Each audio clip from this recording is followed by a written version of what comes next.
जुत्ता मुटु अलि ढुक ढुक भयो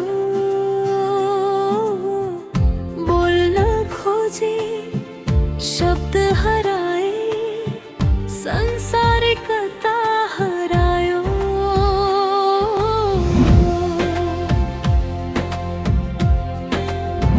यो मायाको सुरुवात हो एउटा मिठो आभास हो तिम्रो काखमा हराउन पाए साँच्चै यो मेरो विश्वास हो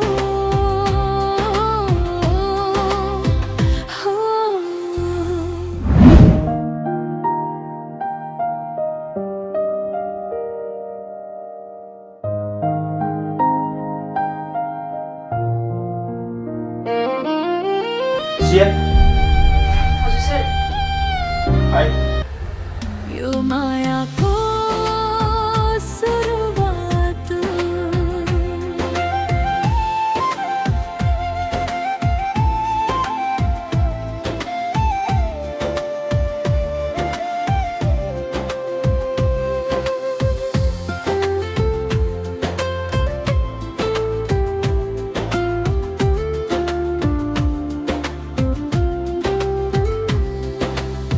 हिँड्दा हिँड्दै तिम्रो बाटो मेरो बाटो बन्यो आज सिया हजुर सर ऊ चाहिँ सङ्गीत हाम्रो अफिसमा काम गर्न आएको भाइ एकछिन बाहिर गएर बस्छु त है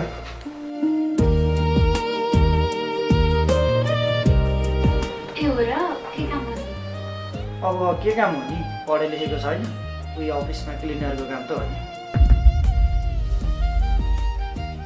म चाहिँ मिटिङमा जानु छ उसलाई चाहिँ कता कता काम छ यसो हराइराख्नु है आज एउटा काममा बस्छु भनेको छ म चाहिँ गएको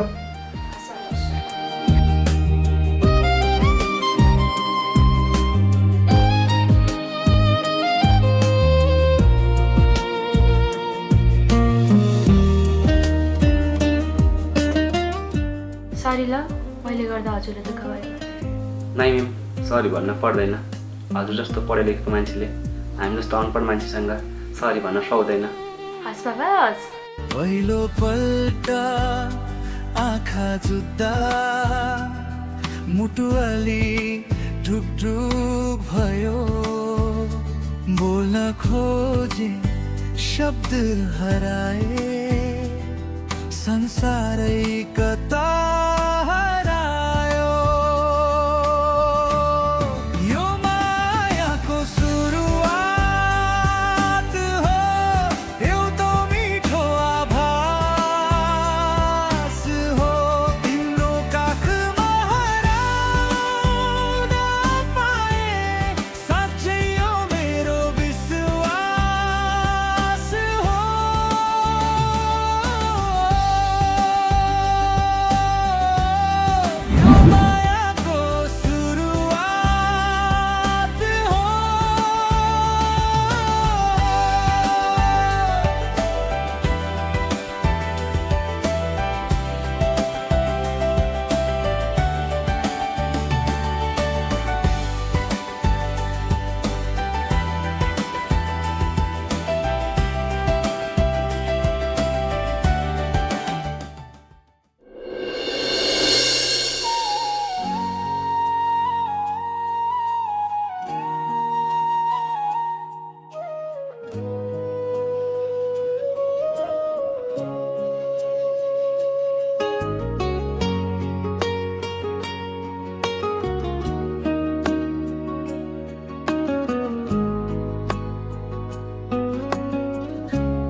नयाँ काम हो म्याम, ढिलो गर्न मन लागेन।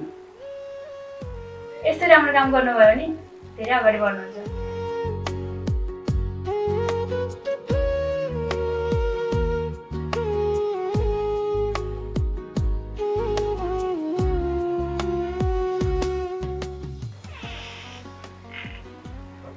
अलग अलग याद करो। धन्यवाद सर।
गाउँ कहाँ हो नि हजुरको? हुँला हो म्याम मेरो गाउँ। अनि परिवारमा को हुनुहुन्छ? के गर्नुहुन्छ? बुबा आमा किसानी काम गर्नुहुन्छ। अनि पढ्न मन थिएन र? धेरै मन थियो नि, गरिबीले पढ्न दिएन। तर धेरै राम्रो हुनुहुन्छ, तर धेरै अगाडि बढ्नुहुन्छ, हुर्काउनुहोस्।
भन्नु थियो?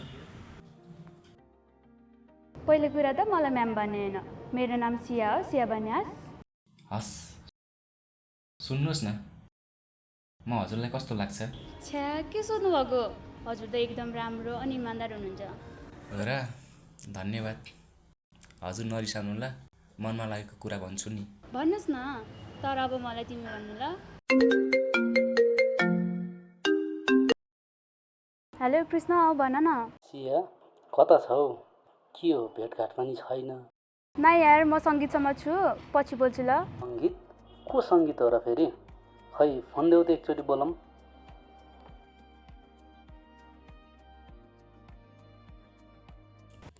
हेलो, के छ खबर? आराम छौ नि? म कृष्ण, सियाको हुनेवाला बुढो बोल्दैछु। हेर न, सिया जति बेला पनि तिम्रो विषयमा मात्र कुरा गर्दै बसिरहेको हुन्छ नि। यसो अब हाम्रो छिट्टै बिहे हुन लागेको छ। सियाको र मेरो घर परिवारमा कुरा भइसकेको छ। फुर्सद मिलाएर आउनुपर्छ है हाम्रो बिहेमा। झट्ट बसेर रातभरि पार्टी गर्नुपर्छ।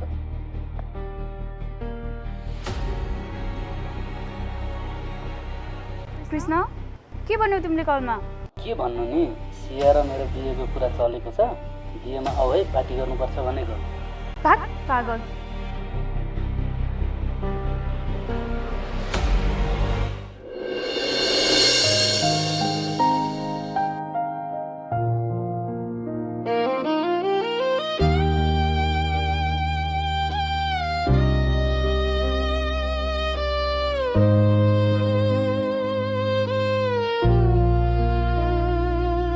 सङ्गीत, के भयो? केही नि भएको छैन। म नि उस्तै झुपडीमा बसेर महलको सपना देखेछु। के भन्दै हुनुहुन्छ? सिया, मैले त तिमीलाई मनै मन पराउन थालेको थिएँ। मैले त सोचेको पनि थिएन तिम्रो अरू कोही नै छ भनेर। गरिब छु, पढे लेखेको छैन। म जस्तो गरिब भिखारीले तिमीलाई पाउँछु भन्नु नै ठुलो भुल रहेछ। सरी ल। सङ्गीत, म पनि तपाईँलाई मन पराउँछु। र अर्को कुरा, कृष्ण मेरो साथी मात्रै हो, तपाईँले जिस्काएको मात्रै हो।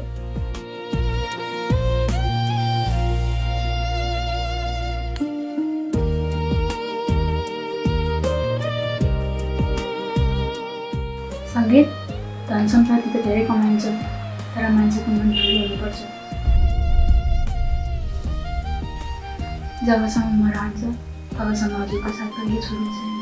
यो मेरो बाजा हो, चाहे जस्तो सुकै परिस्थिति आए पनि।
तिमी क्लिनर भएर अफिसकै स्टाफसँग प्रेम गर्न लाज लाग्दैन? सर, प्रेम त सोचेर हुँदैन रहेछ नि। आजदेखि तिम्रो काम सकियो, जाऊ गर। सर, उहाँले के गलत गर्नुभएको छैन, किन यसरी गर्नु? कसको गल्ती छ कसको गल्ती छैन मलाई राम्रोसँग थाहा छ। तिमी धेरै बाटो नहोसिया, जाऊ गएर आफ्नो काम गर।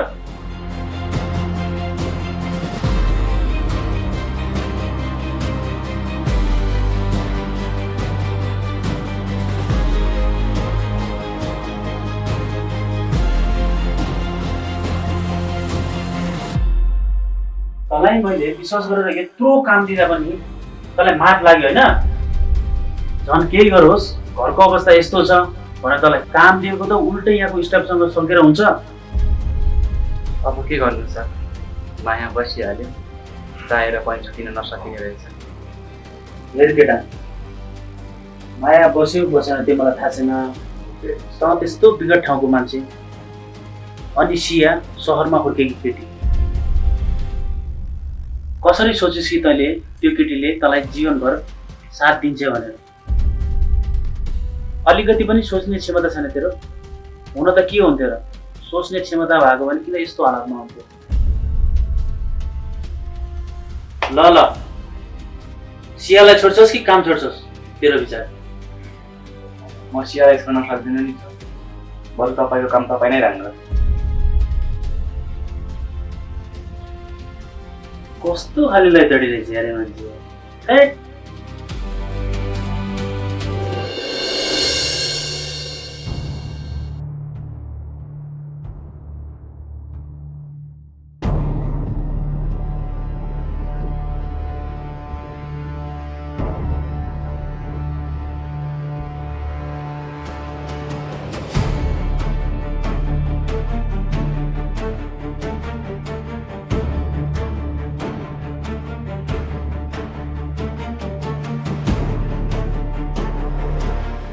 तिमीले एउटा क्लिनरको लागि काम छोड्दैछौ भने त सिया के सुन्दैछु म? उहाँ क्लिनर हुनुहुन्छ होला तर उहाँको मन ठुलो र सफा छ। कसको मन कति सफा र कति ठुलो छ भन्ने मलाई मात्र थाहा छ सिया। मलाई नसिकाऊ उसको आर्थिक अवस्था र बेहोरा कस्तो छ भने तिमीलाई थाहा छ?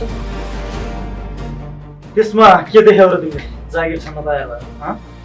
हेर्नुहोस्, तपाईँलाई धनको घमण्ड होला तर सङ्गीतले धनको घमण्ड छैन। उसले मेरो मन जितेको छ, बुझ्नुभयो? वाह सिया वाह, कति राम्रो कुरा गर्यो। एउटा भिखारीको लागि जागिर छोड्न तयार छ? एउटा चिया खाने पैसा नहुनेसँग माया लाएर धेरै माथि उठ्छु जस्तो लाग्छ तिमीलाई? सङ्गीत भिखारी होस् कि माग्ने होस्, ऊ मेरो मान्छे हो। तपाईँलाई किन खसखस? खसखस होइन सिया, आज तिम्रो जवानी छ र ऊ तिम्रो पछि लागेको छ। जब जवानी सकिन्छ अनि थाहा